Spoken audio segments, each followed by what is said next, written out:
ಆಯ್ತು ಕಾಲೇಜುಗಳಿಂದ ಬಂದಿರತಕ್ಕಂಥ ವಿದ್ಯಾರ್ಥಿಗಳಿಗೆ ಅವ್ರಿಗೂ ಸಹ ನನ್ನ ಪರವಾಗಿ ಉತ್ಪೂರ್ವವಾದಂತಹ ವಂದನೆಗಳನ್ನು ನಾನು ಸಲ್ಲಿಸಲಿಕ್ಕೆ ಬಯಸ್ತೇನೆ.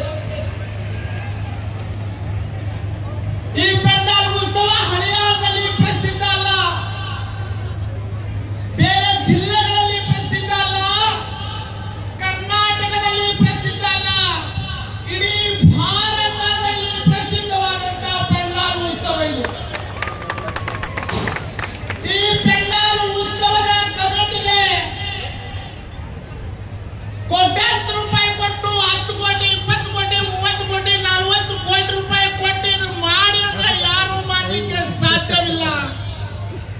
ಅಂತ ಒಂದು ಹಳಿಯಾಳ ತಾಲೂಕಿನ ಎಲ್ಲಾ ಹಳ್ಳಿಗಳಿಂದ ಕಮಿಟಿ ಮಾಡಿ ಕ್ರೈಸ್ತ ಇರಲಿ, ಹಿಂದೂ ಇರಲಿ, ಇಸಾಯಿ ಇರಲಿ, ಮುಸ್ಲಿಂ ಇರಲಿ, ಎಲ್ಲಾ ಧರ್ಮದವರು ಸೇರಿ ಒಂದು ಕಮಿಟಿಯನ್ನ ಮಾಡಿ ಒಂದು ಆತ್ಮವಿಶ್ವಾಸದಿಂದ ಮನಸ್ಸಿನಿಂದ ಇಂಥ ಒಂದು ಹಳಿಯಾಳ ತಾಲೂಕಿನಲ್ಲಿ ಎಲ್ಲಾ ಹಳ್ಳಿಗಳಿಂದ ಬಂದು ನೋಡುವಂತ ಒಂದು ವ್ಯವಸ್ಥೆಯನ್ನ ಮಾಡಿದ್ದಾರೆ ಪೆಂಡಾಲ್ ಉತ್ಸವದವರು.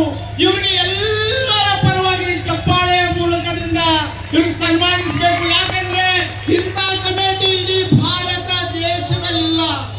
ಕರ್ನಾಟಕದಲ್ಲಿ ಸಾಕಷ್ಟು ಜಾತ್ರಾ ಮಹೋತ್ಸವಗಳಾಗಿದ್ದಾವೆ, ಸಿಟಿಗಳಲ್ಲಿ ಸಾಕಷ್ಟು ಮಾಡಿದ್ದಾರೆ. ಆದ್ರೆ ಈ ಆಯೋಜನಾ ರೊಕ್ಕದಿಂದ ಆಗಿಲ್ಲ, ದುಡ್ಡಿಂದ ಆಗಿಲ್ಲ, ಇದು ಮನಸ್ಸಿನಿಂದ ಆಗಿರತಕ್ಕಂತ ಉತ್ಸವ ಇದು.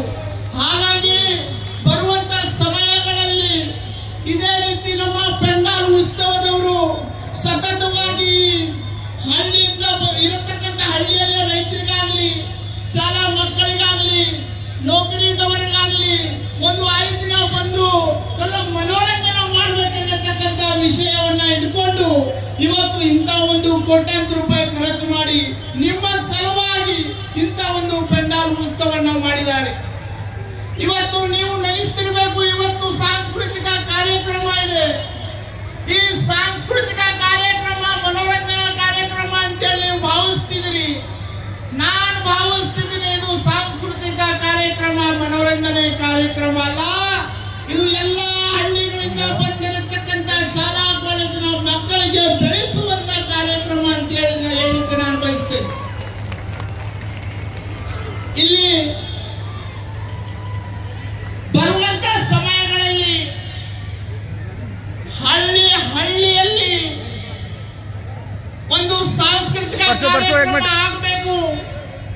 ಹಳ್ಳಿಯಿಂದ ಶಾಲಾ ಕಾಲೇಜ್ ಮಕ್ಕಳು ಇಲ್ಲಷ್ಟೇ ಅಲ್ಲ, ರಾಜ್ಯದಲ್ಲಿ ಹಳಿಯಾಳಿನ ಬಾವುಟವನ್ನ ಹಾರಿಸಬೇಕು. ಇಡೀ ರಾಷ್ಟ್ರದಲ್ಲಿ ಹಳಿಯಾಳಿನ ಬಾವುಟ ಹಾರಿಸಬೇಕು. ಹಳಿಯಾಳಿನಲ್ಲಿರತಕ್ಕಂತ ಎಲ್ಲ ಹಳ್ಳಿ